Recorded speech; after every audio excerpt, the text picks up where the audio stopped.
Kirk Cousins a Hall of Famer? No way. Not even close. Really? Not even close. You think Kirk Cousins is not a Hall of Famer? I don't think he's even close. Okay.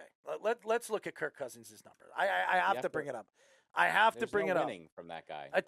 Philip Rivers is a better. Dude, he was a fourth-round draft pick that was backing up a quarterback before he started. And I just want to go through his career and look at his numbers in the time that he was in the league as a top player. All right, Kirk Cousins in his career. And remember, he's 83 and 74, all right? 66.9 completion percentage, which is better than Tom Brady. All right. 42,979 yards. I mean, that's pretty damn good. 288 touchdowns to 126 interceptions. So if he breaks 300 and he stays under 150, he's got Hall of Fame numbers. Those are Hall of Fame numbers. How could you argue that? How many playoff games has he won? That's not his fault. That's you're going important, though. That's the team, too. He heard it on Radio Row that teams look at winning. For the voters look at winning for Hall of Fame. And this guy didn't really win. He just didn't. He was a backup quarterback, and I'm going to go. He was a backup quarterback, and he was a backup quarterback for RG3. 4 years. For 4 years before he took that. It was 4 years. He was drafted in what years? The same year as RG3. So the first 3 years of his career, he was a backup. So his fourth year, he was a starter. 3 years as a backup because RG3 was out of the league after that. Inspired by favorite fantasy football name ever, Robert Griffin, the third string. So my point here is that the guy missed 3 years.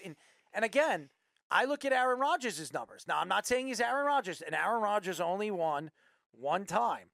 And I think he's the greatest quarterback of this era. Aaron Rodgers has played a lot more games than him. Aaron Rodgers played 248 to Kirk. I'm trying to get Kirk Cousins to 164. So he played almost 100 more games. Aaron Rodgers has a 65.1 completion percentage, where Kirk Cousins has better. 62,952 yards, which is only 20,000 more than him. And 503 touchdowns to 116 interceptions. So 503 is a lot more than 200. He played 100 more games. 100 503 more. Is different. I'm gonna tell you this right now. If you're an economics guy, if you look at the trajectory of him, if he played 100 more games, does he have over 450 touchdowns? I would believe he does. I would believe he does. 100%. I don't think he's going to be able. He might not be able to play one more game. That's not what we're talking about. He has 288 touchdowns and 126 interceptions. If he played 100 more games, does he have 450 touchdowns? The answer, if you look at the numbers, he does. And I'm not an economics major. But that's 6.5 more seasons, and he has another 1.5, maybe 2 seasons left. That's not happening. This guy's not a Hall of Famer. He's disagree. Just not. I disagree. He's a borderline Hall. I didn't say he's gonna. I'm not saying he's gonna make the Hall of Fame. He's a borderline Hall of Famer. He's a 4-time Pro Bowler. Okay. He's like a poor man's Philip Rivers. I was gonna say maybe he's this generation's. I was gonna say maybe this generation's like a Carson Palmer, like somebody like that. Good stats quarterback, but didn't win a lot either. He's better than Carson Palmer. He probably is because Palmer finished with 294 touchdowns and much more interceptions. So yeah, also I would very say Cousins very is on that different pace, today than when Palmer played, with how open the offenses are and how much easier it is to compile stats with the passing yards. Just a lot. So I think you got to factor that into it as well. Like, you go back in time, Dan Marino didn't put up the same passing yard stats as everyone else, but if he played today, he'd lead the league in all of them, right? So it's you got to keep those types of factors in account as well. Just like when you look at baseball stats and they have like the guys from like 1900 hit 420. What I hear from everybody that watches sports, they say it's the eye test. It's the eye test. Well, if you want to look at analytics, if you're an analytic guy, analytics would tell you Kirk Cousins is a borderline Hall of Famer.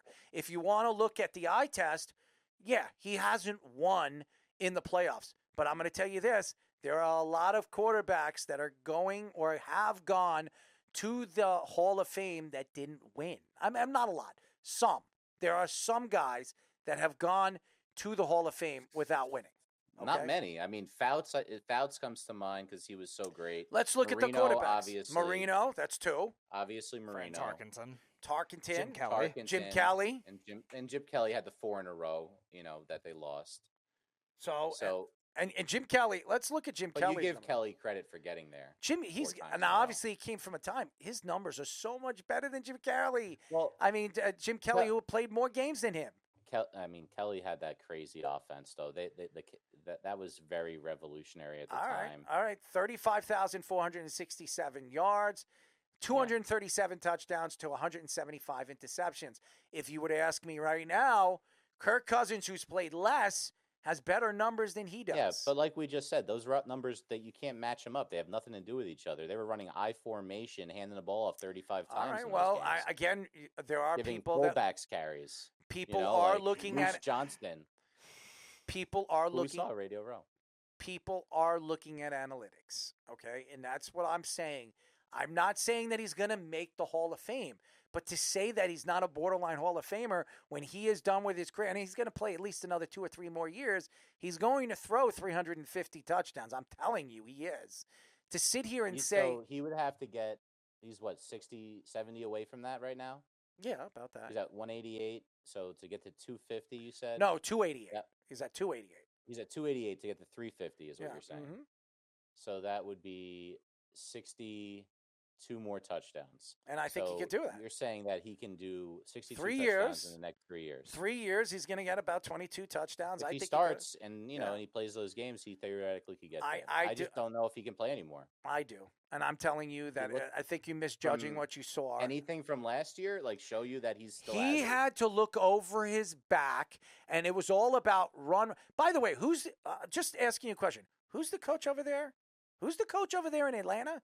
It's your boy, Raheem. Raheem Morris, okay? Please. So send him to a guy that actually knows how to run an offense, and then we'll talk. Okay? It's ridiculous. I just think it's a shame. And we got to go on to the next subject, but I want to say something for all the fans out there that hate on players. Everybody says I hate on Deion Sanders, but I'm not hating on anybody. I'm just speaking my thoughts of what I see. And everything that I see, you might not agree with what I'm saying, but there is a strategic way I look at things. And you, again, are going to hate some of the takes, but you can't argue that I don't know what I'm talking about, all right? Now I'm going to go to this Kirk Cousins situation. I just gave you 3 Hall of Famers. Actually, Speedy told you 3 Hall of Famers that never won, that are in the Hall of Fame. I could tell you 2 out of those 3, Kirk Cousins has played less years and less games and has better numbers than. And I understand it's a different game. I understand.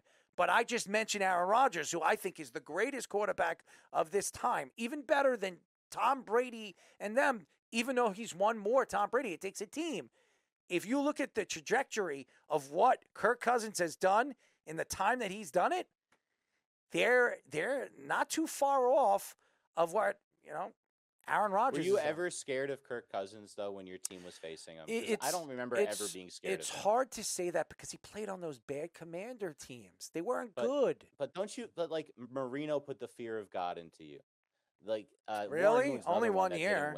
Only 1 year. No, I'm saying when you had to face him, you knew he was liable to do something like the fake spike to Aaron Glenn himself, who is now your coach, where he was just so talented like that. He was like a different type of ball game.